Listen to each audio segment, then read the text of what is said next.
అందరికీ నమస్కారం. Green army వేంపాడుకు స్వాగతం.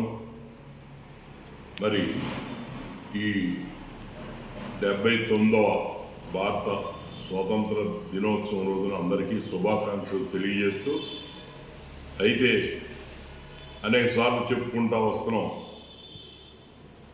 ఈ స్వాతంత్ర దినోత్సవం రోజున, రిపబ్లిక్ డే రోజున కూడా మన గ్రామం గురించి కొన్ని ప్రభుత్వానికి తెలియజేస్తా వస్తున్నాం.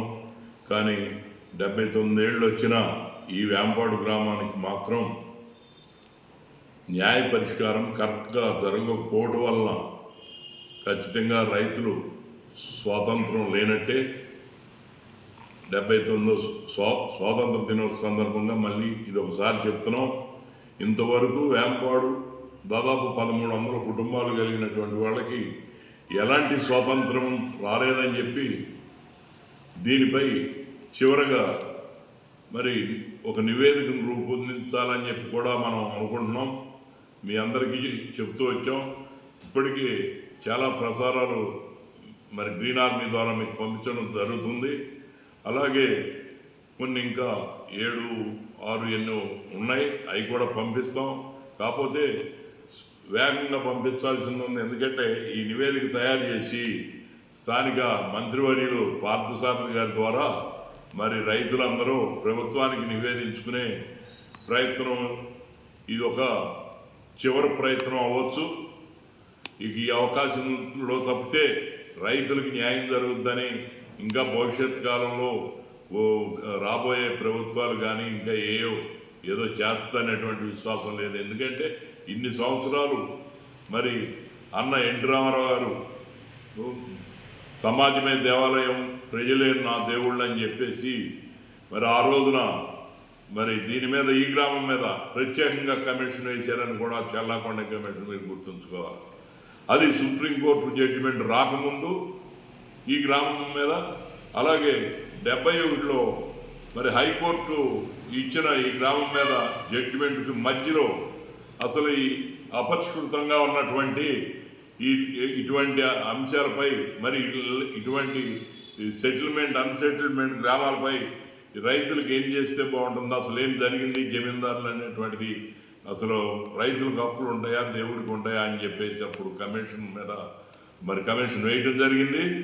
ఆ కమిషన్ అప్పుడు ఒక నిర్ధారణ, అంటే ప్రజల్లో రైతులతో దేవాలయం కాడికి వచ్చారు, విజయవాడ గెస్ట్ హౌస్లో కలిసిన వాళ్ళు కలిశారు.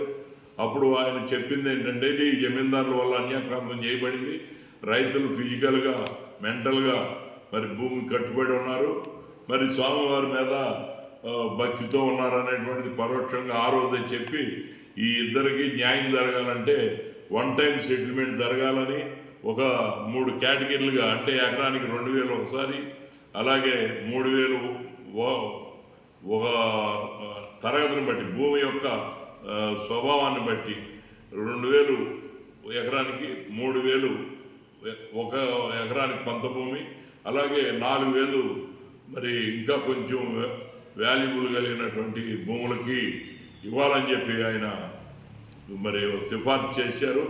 కానీ ఆ సిఫార్సు మనకు దొరకపోవడానికి కారణం ఏంటంటే, అది ఆమోదంలో రాకముందే అప్పుడు కాంగ్రెస్ ముఖ్యమంత్రి చెన్నారెడ్డి గారు 89లో దాన్ని రద్దు చేయడం జరిగింది.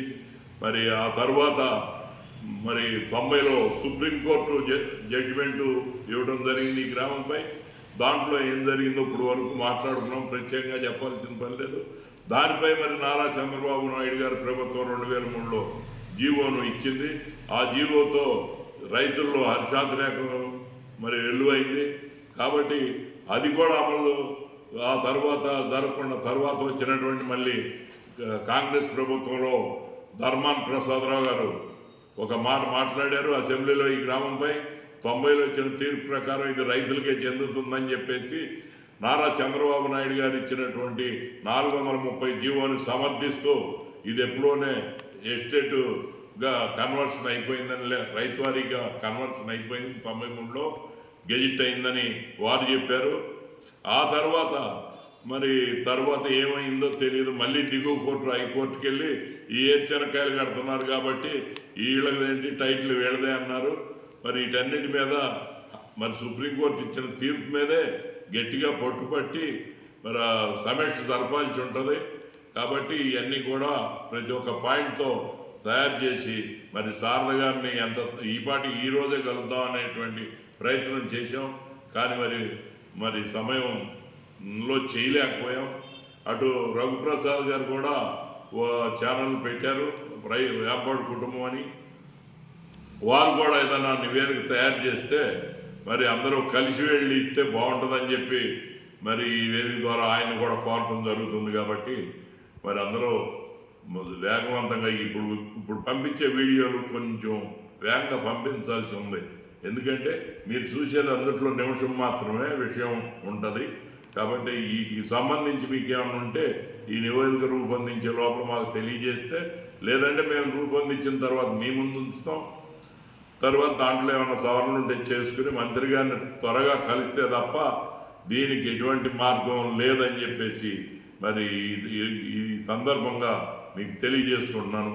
సెలవు తీసుకుంటున్నాను. నమస్కారం.